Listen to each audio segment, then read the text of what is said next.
And welcome everyone to another edition of the Torn Quadcast, the show where we talk about sports entertainment, sports, Oxford, and entertainment. I am your host, Elliott Serrano, joined by my co-host, Mark Allen Fishman. Good evening, Mark. How are you? I'm well. I am well. I am back from Heroes Con in Charlotte, North Carolina, and I'm ready to talk pro wrestling. How did it go? How was the convention? It was okay. Struggled a bit. I will admit this is the first time in 15 years Unshaven Comics wrapped up early. Wow, really? Yeah, it was very evident that the hall had all but been vacated by only just it was just vendors and a handful of people left. By the end of it, I don't know if it was the crazy heat. Everyone had a theory.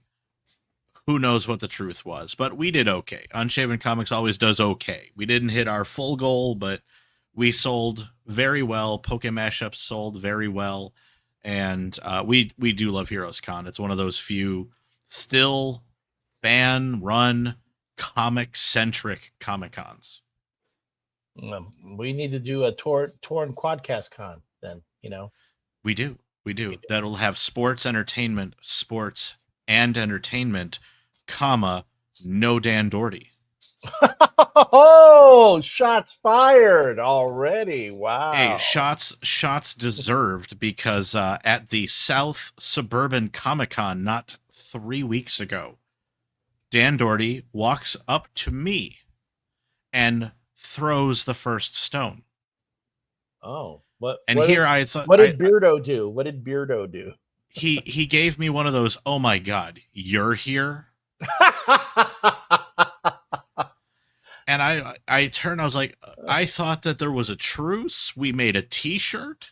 No. And he just sort of cocked up an eyebrow and he's like, not anymore. Wow. And I was like, is it because, and I, at that point I'm a little spicy. So I said, is it because I didn't come to your recital with your little bass guitar and your piano? Whoa. It was on. And he didn't go to your stand-up. He did not go to my stand-up either. That's perfectly fine. There we go. Wow. Well, my tickets cost a little bit more than his. I don't want to say. Oh! Whoa! Man, talk about. I can't help it. I play bigger rooms. The claws are out. Meow. It's okay. Dan, if you're watching, I love you. Yeah, well, that's great. I haven't seen Dan in a long time. I need to catch up with him at some point. Anyway, today on the Torn Quadcast, in addition to, of course, the little geeky stuff that Mark and I are going to talk about, we do have the WWE Night of Champions coming up. Yes. It's taking place. It's the one in Riyadh, right? It's in Riyadh, right? The Night of Champions? Or is that King of the Ring? I forget. It is, I believe we are in Riyadh. You know what? Why am I trying to answer? I'll just ask the internet, and it will tell me. It is Night of Champions. It's going to be on exclusively Peacock and Netflix. Oh, here we go. There it is. It is in.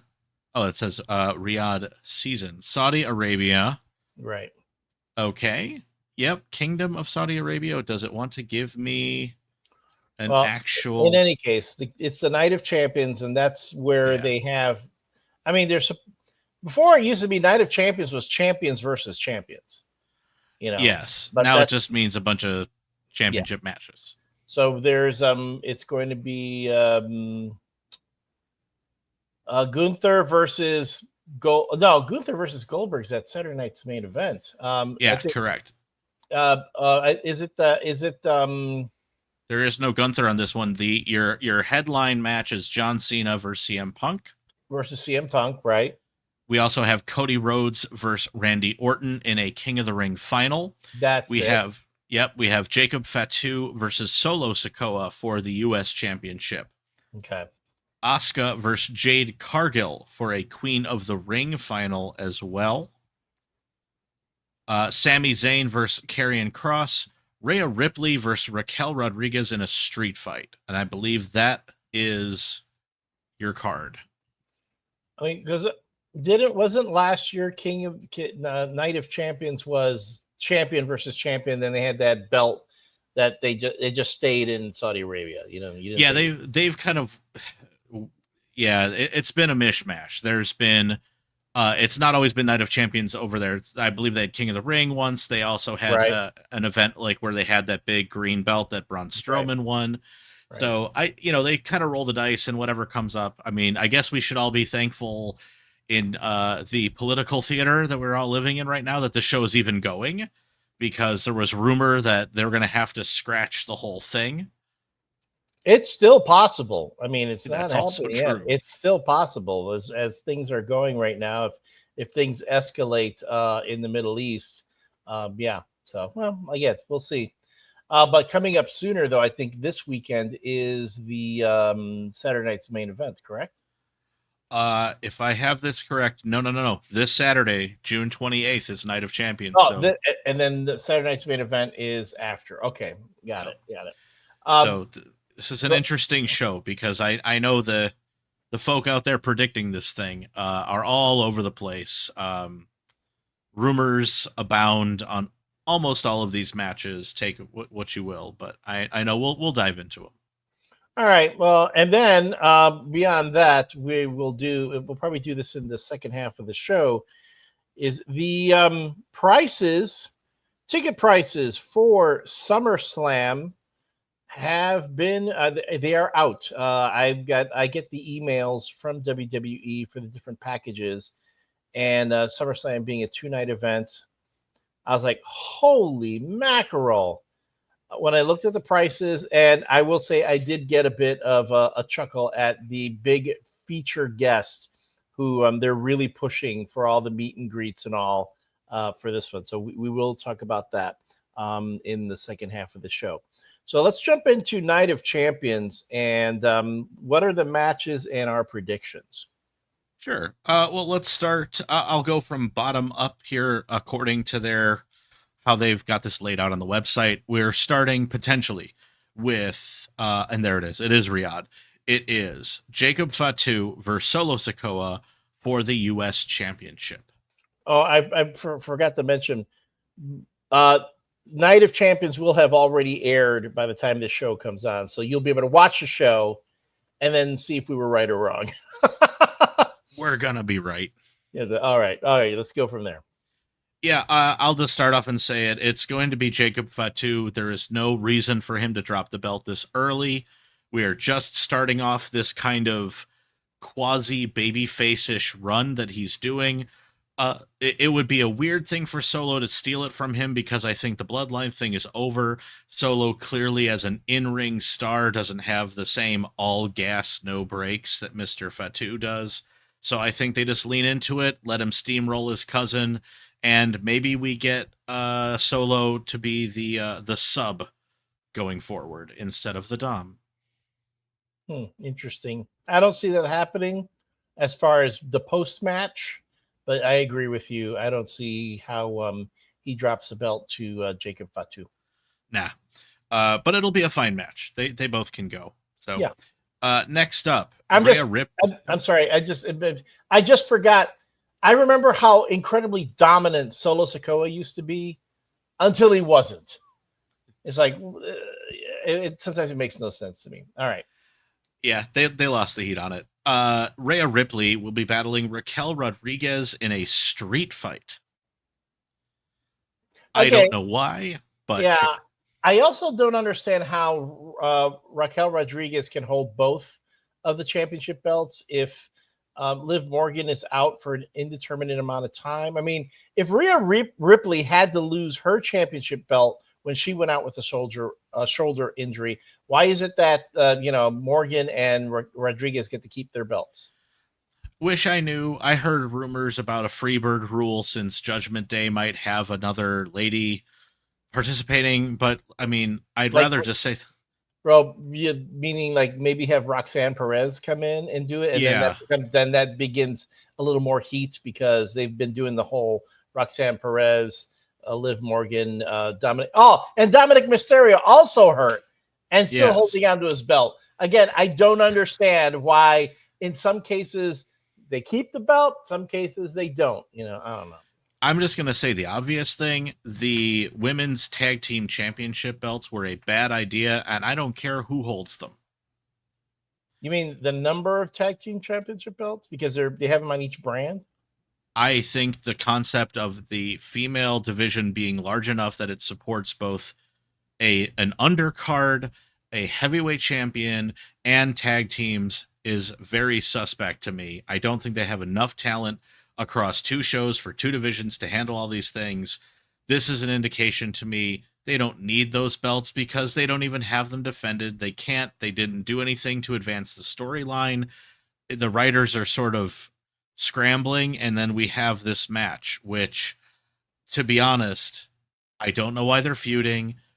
Rhea Ripley seems to be in this permanent holding pattern. She either has the belt or she doesn't. And Raquel Rodriguez, to me, still has yet to prove to me that she is a worthy heel yet. I don't see a heel fire from her. I don't see like I'm not sure what her heel character is, right? Like she should be Right. a world beater. So is Rhea. This should be like, Otis versus Eric or Ivar or something. Like it should be two mountainous people fighting, but I don't know. Putting that on top of a street fight, I don't know. This gives me no feels whatsoever. I'm just gonna say Rhea Ripley wins because she's Rhea Ripley. I mean, unless you want to build up the Raquel Rodriguez character, it would make sense to let her go over because Rhea Ripley is over. She's, there, you can do anything with her, it wouldn't matter.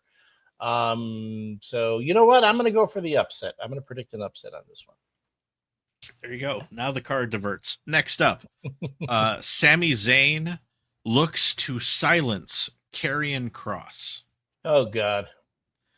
I don't know exactly what that means, but I do know that all of the internet naughty sheets have been choked with rumor after rumor about Karrion Kross is definitely going to lose because the WWE bookers don't want this weird semi-viral social media thing that he's got going on right now. And Sami Zayn, of course, having heritage in the area, he'll get a big babyface pop. So you're gonna lean into getting that babyface pop, and Karrion Kross can eat the loss and still be the weird, creepy guy that he is. But will this be the end of his WWE run? Will it not? And then even this morning, I overheard some rabble rousers saying that, oh yeah, if you actually pay attention, Karrion Kross does not take back bumps. Okay. I have not seen him wrestle enough to really know. So Same, and I'm just awaiting some massive Karrion Kross fan to supercut all of his back bumps. put them all together. Submitted for your approval. Thud, thud, thud, thud, thud, thud, thud. Again, I don't know. okay, yeah. I mean, my thing is, I don't know. I don't see Karrion Kross going anywhere yet. And again, makes no sense to have Sami Zayn go over. He is over. Sami Zayn is over. You need to start building the next guy, and that's where you probably would benefit more from having Karrion Kross go over in this match. Oh, he would benefit from it, but if you got to pick, who's winning? I'm going to differ with you again. I'm gonna hope that creative is creative, and that Karrion Kross goes over. I mean, here's the thing. I agree with you. I'm picking the other guy. Okay. We'll see how it runs. Next up in the King of the Ring final, Cody Rhodes versus Randy Orton. Now, I am unclear because I have not been paying attention. Is this a final for them to be in the tournament, or this is the King of the Ring final. Whoever wins this is now the King of the Ring. They're the King of the Ring, yes. And hence they get a title shot. Title shot, correct. So really the question is, who's going after Cena next? Is it Orton or is it Rhodes? Yes. No, I'm asking. Oh, you're asking. Yes. I'm gonna say it's gonna be Rhodes. You can't, it's that whole thing. You got to keep him in the mix. The moment you start pushing him out of the mix, then things start getting fuzzy. It does. And you can bring Randy Orton in at any point doing with anything. You very well could. And I think this would lead us to have a discussion, which we can after we finish this off, about, where they're going to head with SummerSlam and where all these things are kind of converging. It's hard for me to disagree with you on this one. No offense to Randy Orton, who I think is sort of living in this very weird nebulous space. He's over. He's always been over. He can change his character on a dime to serve whatever the writers need. I think in this case, we have to tell the story again of all-powerful, almighty Cody Rhodes climbing the ranks again. He's back to being the quarterback without the starter jersey on.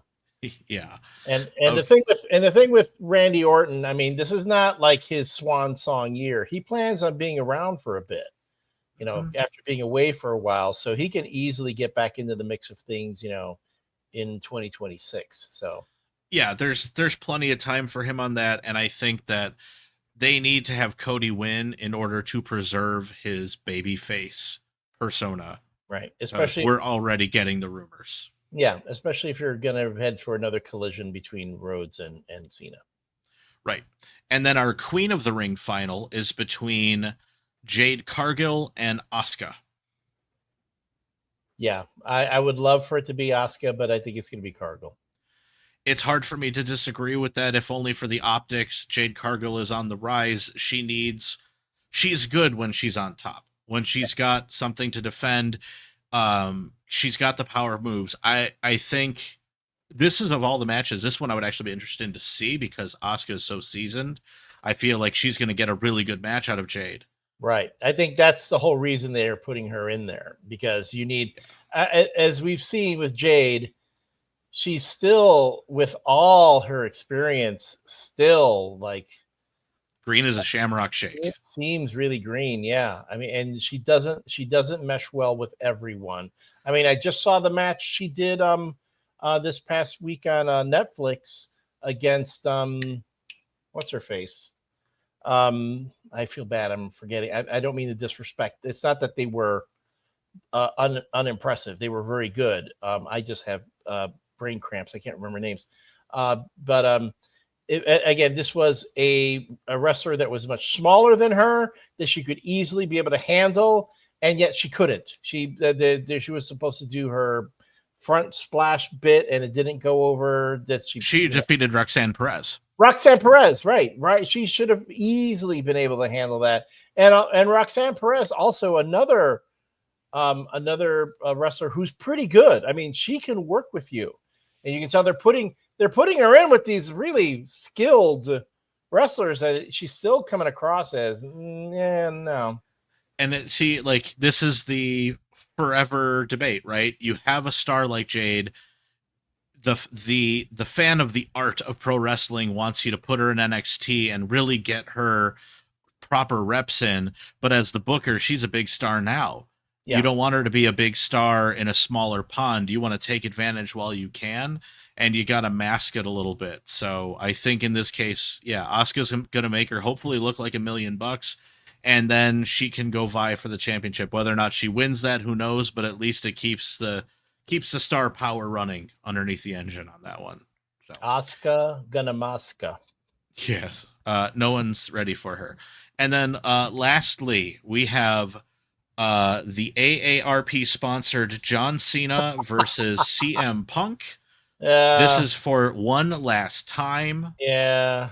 They have completed the cycle. They have both mimicked each other's gimmicks, with Cena last week getting his viral moment by saying hi to his personal friends the way that CM Punk said hi to his personal friends. I cannot wait for the podcast where John Cena buries Claudio Castagnoli and Nick Nemeth. Wow. Yeah. Wait for it. He'll be on. It'll be on Cody Rhodes' podcast. You know, Yes. when Cena will finally start breaking kayfabe and go back. Although he does break kayfabe. And isn't he kind of already doing it all? Yeah, he already breaks kayfabe. That's right. And which I don't have a problem with that. I don't have a problem with him breaking kayfabe. The thing that annoys me is that, on the one hand, yes, he doesn't want to give stuff away because whenever they ask him questions, I love especially when Michael Cole is trying to keep kayfabe and John Cena is making no pretense of kayfabe, and Cena gives him crap like, I'm just going to give you a hard time. That's just, sorry. And to me, I kind of wish they would stop that sort of thing with the announcers doing kayfabe. It's annoying to me. I understand it during a match, during a program, but like for the pre and post stuff, don't. They should just not be a part of it. But yeah. as far as the actual match goes, I think we've said this already. These guys know how to wrestle each other. The match will be competent if played at 1.5 speed. And I doubt that CM Punk is winning the championship in Saudi Arabia. I wouldn't put a single penny on him winning. Yeah, no, there's like it's. Who knows? It's gonna be again. It's gonna be like the Roman Reigns run, where you get close, you think you're gonna do it, and then shot in the head with the belt, nut shot, pin. Maybe The Rock will show up this time. They have been talking about him more as of late. Although I kind of doubt it. I don't think he's going to fly all the way to friggin' Saudi Arabia for this. Unless there's a movie deal in it for him. Possibly. So, yeah, you're right. It'll be Cena Cena's going to hold that belt until the very end. Right, but I have not been paying attention. What is our number at? The number of his appearances? Yeah, it's got to be. They've stopped counting them down, so I've lost. Okay. Track. He comes out. He comes out and he does this thing. He has not done the whole. I've got only so many left. Yeah. Okay, so if they're dropping that gimmick, I don't know, but I'll put it this way: like, if he's carrying Mania to Mania for sure, but obviously they're going to want to talk. Like this is all about a transition to taking us to SummerSlam, right? So like, if Cena retains. Who's going in? Is it him versus Cody at SummerSlam? Are we repeating our WrestleMania? And can they book this in a way that doesn't feel like a dour? How do you get there? I know, like, as we're getting close to break, and I know they're going to start talking about SummerSlam here, but that's definitely on my mind. Like, are we just going to retread WrestleMania 6 months later and call it a day? And really, in those 6 months, do you as the fan feel like Cena's defended that belt enough? Is this a run that we're in the middle or not? Yeah, I don't know. We'll discuss that when we come back after the break. We're going to be gone for 30 seconds on the YouTube. If you're listening to us on the stick, we'll be back after the break. This is the Torn Quadcast. We'll be back.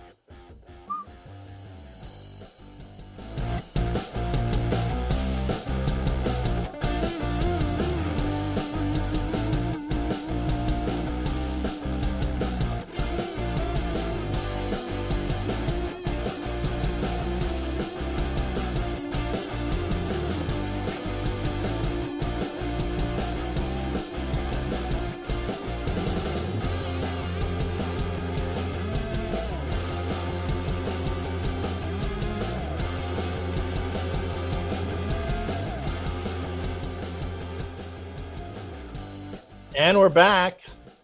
This is Elliott Serrano and Mark Fishman. We are the hosts of the Torn Quadcast here on WRMN Radio, AM 1410, or on the WRMN YouTube page. Most of our folks see us on the YouTube. That's how they recognize us. And have you had anybody flip you off yet? Not for the show. Okay, well, I've got it for mind you, I've got two shows. I've got this, and also the morning show on WRMN, and I get people annoyed with me in all different ways. So, Well, you're also starting. You're starting stuff with people all over the place, including professional wrestlers. Trash Panda, I'm calling you out again. That's right. I think you're starting to dodge me. I called you out on Facebook. I called you out on Instagram, and I haven't heard boo from you. I think you're scared. I think you're running, and if you're gonna run, I'm gonna find you. I don't care what dumpster you're hiding in. I'm coming for you. It's gonna be your mask versus my hashtag. Winner take all. I'm just throwing this out there. Is it possible that Trash Panda doesn't have Wi-Fi in the trash? Another possibility is that he's just too damn busy to pay attention to me.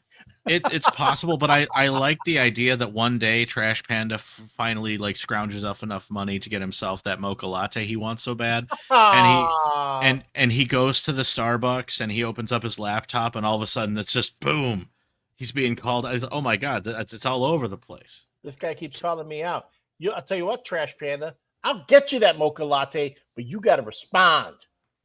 We're gonna make it happen. I'll Venmo him, or I'll do coffee, the COFI, the coffee thing that you tip somebody, you buy them coffee. Oh, I have not heard of that, but I know that all the kids like the Cash App. So Cash App, yeah. Yeah, I'll get Trash Panda. I'll get you a coffee. I'll get you that mocha latte. I like how we've turned a war into just, hey, let me buy a cup of coffee before we fight. Let me buy you. But it's not going to be. I'm sorry, but it's not Starbucks. It's going to be probably Dunkin'. Oh yeah. Go for the good stuff. Starbucks is not good. Sorry. Not great. All right, folks. If you are just joining us here on the Torn Quadcast because you're listening to us on the stick and you're like, oh, what are these guys talking about? What, they're talking about pro wrestling? I didn't know that there was this radio show that talked about pro wrestling. Why, yes, this radio show talks about pro wrestling as well as other forms of entertainment. And we spent the first half hour of the show talking about our predictions for the WWE's Night of Champions, which should be, by the time you watch this, should have already aired. And it's only because it's in Riyadh. And if you watch it live, it will be airing at noon on Saturday. You can watch it later in the day because Peacock will run it. And then you wait 20 minutes and then you'll be able to rerun it again. But if you don't feel like watching a wrestling pay-per-view during the day, I know I won't be able to watch it because at the time of Night of Champions, I'm actually going to be at the White Sox game, which I invited you to. I'm still waiting to hear from you if you can go. Oh, yeah. And I was about to say, and at the time of Night of Champions, I will actually be touring daycare facilities. Well, then there you go. So, so we are going to find out just like you folks. For folks who don't watch it during the day, we're going to find out just like you folks in the evening. Yes.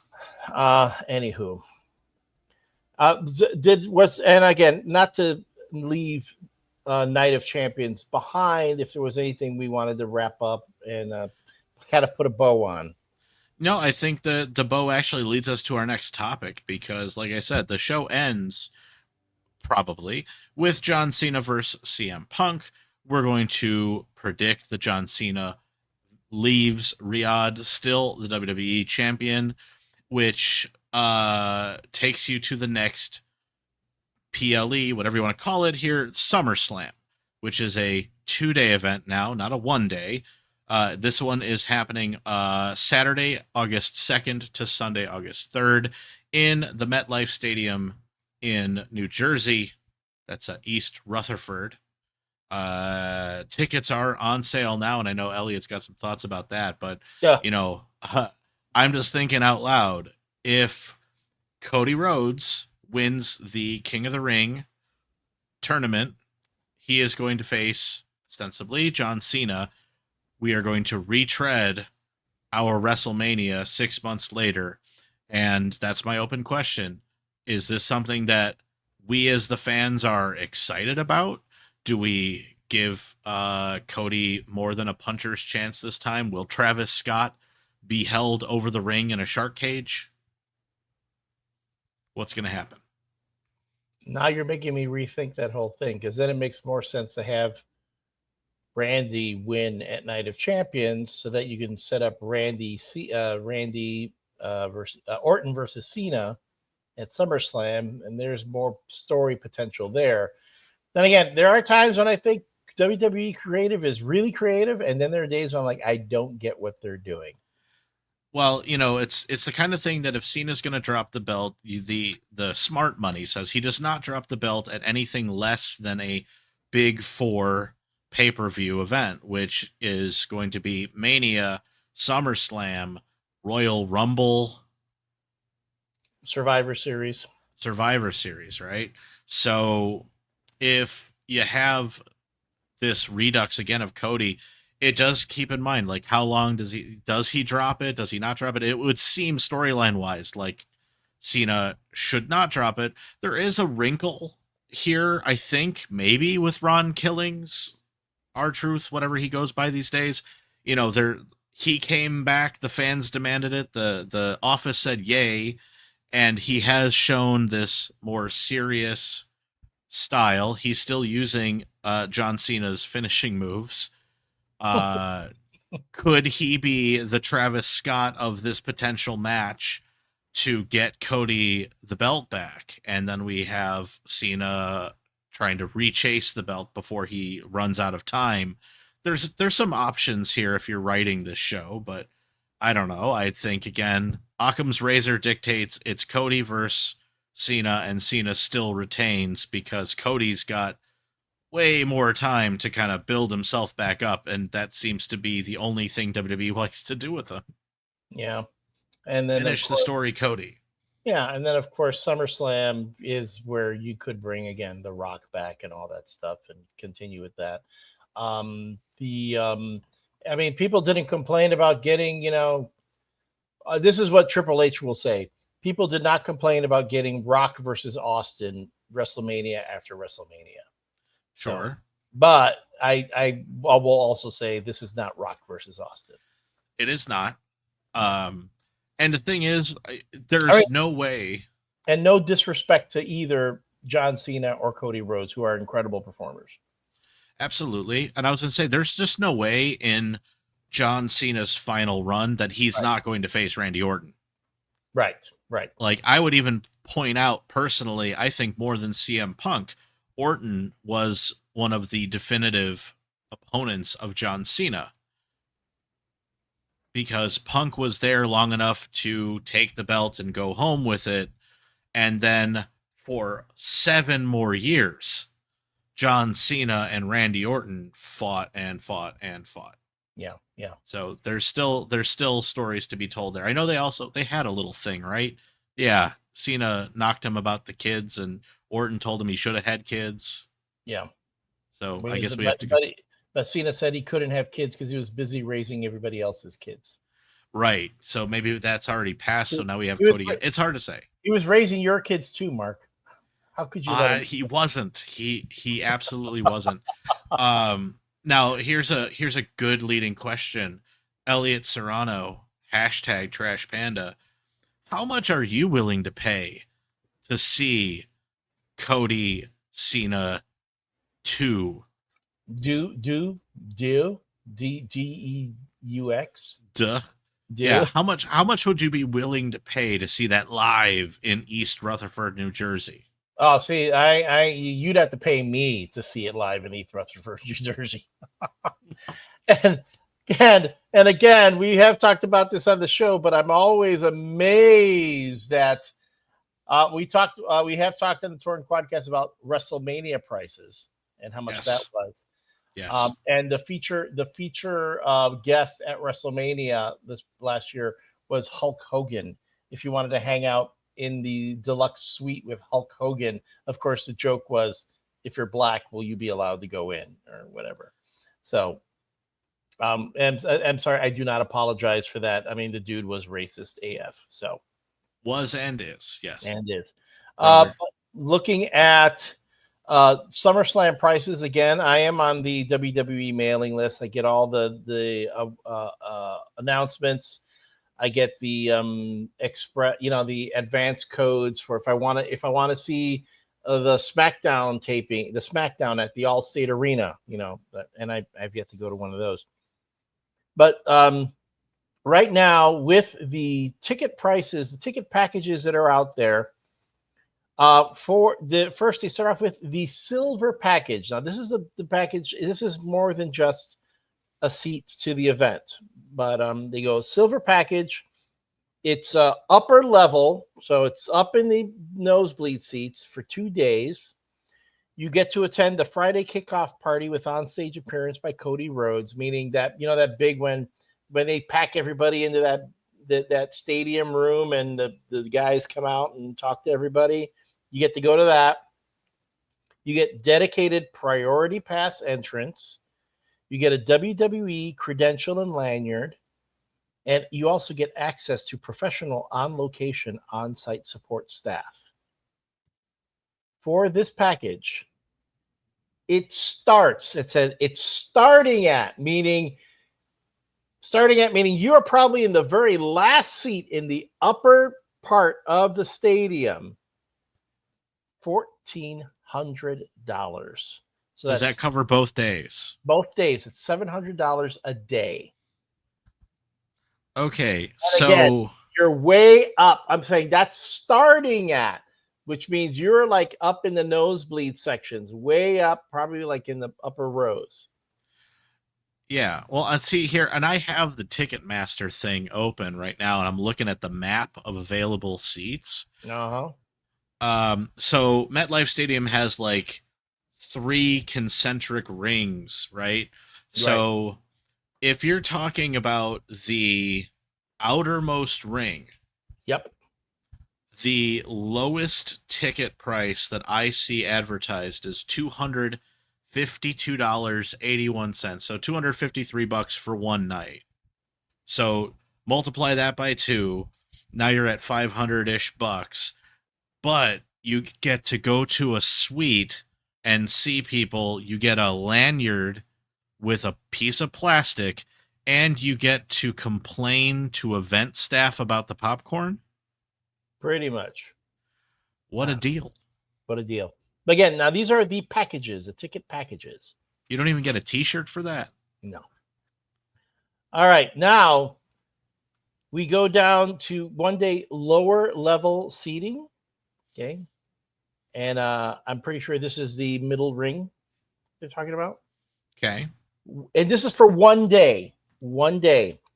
All-inclusive pre-show hospitality with superstar appearances, dedicated priority pass entrance, and official SummerSlam ring mat plaque. Starting at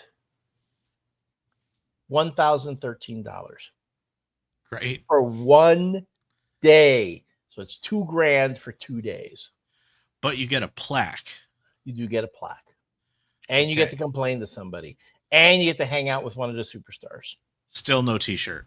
Still no t-shirt. Nope. Now, 2 day lower level seating. This is called the gold ticket and priority pass. 2 days. Gold. Okay. All-inclusive pre-show hospitality with superstar appearances by Big Daddy Cool, Diesel, Kevin Nash. Wow. I can't tell you. I can't believe they got Kevin Nash. I mean, obviously they're paying him because that's all he ever complains about on his podcast is he didn't do this and he didn't do that because they didn't pay him enough. Okay. So you get to hang out with Diesel. Yes. There's a Friday kickoff party with onstage appearance by Cody Rhodes. We talked about that. Dedicated priority pass entrance, official SummerSlam ring mat plaque. Again, this is for 2 days. Oh, yeah, but no. But okay, this just hit me before I even get to the price. This Friday party means either you're staying in proximity to this stadium such that you can walk there, or you have just worked yourself into a shoot having to park at this place for 3 nights. 3 effing nights. Because the parking ain't going to be less than $50. Yep. I bet and you you're and you're definitely, and your package doesn't come with free parking. Nope. Starting at $22.50. Who needs rent? Okay, now we get to the champion ticket and priority pass. This is the big one. $40, by the way. Sorry, $40 is your parking. Oh, $40. Okay. I'll watch somebody jack that up.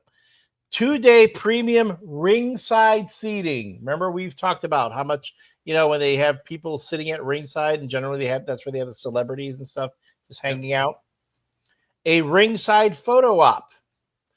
All-inclusive pre-show hospitality with superstar appearances by Kevin Nash and more.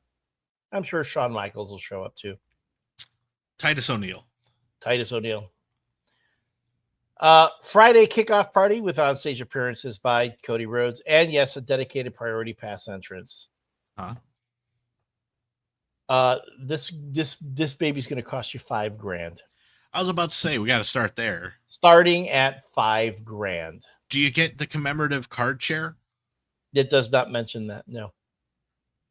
Yeah, I'm out. Sorry. And then we have a suite by the seat, 2-night ticket and suite access. This is in-suite superstar visits with TV title photo opportunity, exclusive SummerSlam priority pass gifting, and all-inclusive food and beverage. So this is if you want to go and you're going to stay in a suite. Yeah, this is a skybox. Skybox. Yeah. That starts at $4,500. Oh, well, so you're up off the floor, and you get free hot dog. Yeah, you get food, and you get to watch it. Well, you're generally going to watch it on television, is what you're going to do. You're going to be there. Or you get. But I mean, you can see it. I mean, you'll be able to see it. But when you're up in the suite, I mean, I've done the suite. I've done the suite at the Blackhawks games, at baseball games, all that. Generally, when you're in the suite, you're not watching it. You're inside, you're eating, you're jibber jabbering, and you're watching the whole thing on television. That's essentially what you're doing. Which is such a weird feeling, right? You're there and like, shouldn't I be watching the thing I'm at? I would find that all the time when I would go to, I did that every time at a pay-per-view, at a Raw. I'm in the arena, and sometimes I'd have pretty decent seats where I could see the match, but my eye just gravitated to the Jumbotron. I just would watch it on television. Because it's like when you go to watch a football game. I've been to Bears games. I'm gonna tell you right now, I prefer watching football at home. I just do, because football, it takes it. If you miss it, you miss it. At least when you're watching it at home, you have instant replay, and you get to see the thing that you missed over and over and over again. And I mean, football is made for television, just like I think they've conditioned us with professional wrestling to be for television. Look to the hard cam. But yeah, I mean, at the end of the day, if you're going to SummerSlam, even if you're just there for the cheap thrill and you want to go to both days and see the whole event, you're parting by yourself with upwards of $500. And then if you actually want good seats, you're costing yourself a mortgage payment. Pretty much. Or more. And then this is my favorite. The Elite Experience. Ticket and priority pass. You get 2-day premium front row seating. Great. In-ring photo op at SummerSlam. Fantastic. Private section at all-inclusive pre-show hospitality with superstar appearance by Kevin Nash and more. Man, Kevin Nash they're going to be running him. They're going to be running him on this one. And you get a meet and greet with a winner. So one of the match winners, you get a meet and greet with them. Do you want to know how much that's going to be? I mean, I got to get, just based on the way we've been going, this is upwards of $10K. They don't say. It says connect with our team. They will not tell you. You have to connect with their team to find out how much that particular experience. I need you to take a picture of your bank account and forward that to me before we tell you how much it costs. Yeah, really. So that you can meet a WWE superstar, or here's what you can do: wait till the house show loop and just stay in the parking lot. And You can meet all the winners and losers. And you might get to see like some viral bit that they're filming, for WWE socials, Exactly. I mean, look, SummerSlam, they have long wanted it to be the WrestleMania of the summer. This is the second largest event. This is a big hullabaloo. The fact that they're ballooning it to 2 nights, I'll just say this as a fan, I'm already exhausted. WrestleMania was too long. I don't feel like SummerSlam has the need to also be too long. Yeah, well, I agree with you there, and that's why I don't know if I could go to one of these events. You're right. I think one night's generally enough, and it costs a lot. It costs a lot for these things. I mean, you find yourself spending. It's like it's not just spending for the t-shirts and the food and the amenities and all that. It's also just to get in the freaking door. Yeah, a lot of it. It's all of it. And then here's the thing. Look, you and I are both obviously massive sports entertainment fans. If I had the disposable income to treat myself to something like this, you are talking about money that could take a family of 4 or more to a major theme park out of state. Or you can go see a 4-hour wrestling show. The economies of scale do not add up if you are above a certain age. Sorry. I agree. I don't know what to do with it. I mean, like, I wish them all the best, and I hope that Big Daddy Cool gets his payday. I question whoever pays for that. I hope they know who he is. Well, ain't gonna be me. No. But if WWE wants to cover us going, we'll talk. I don't know if they'd want to do that. Not after what we've been saying. Also true. Also true. All right. And with that, we're going to call it an evening. This has been the Torn Quadcast with Elliott Serrano and Mark Allen Fishman. Thank you so much for joining us. When we come back next week, we'll see where we were right, where we were wrong, and then we'll go into more things. I know AEW is going to have big stuff going on too. Thanks so much, folks. Thanks for being here, and have a great weekend.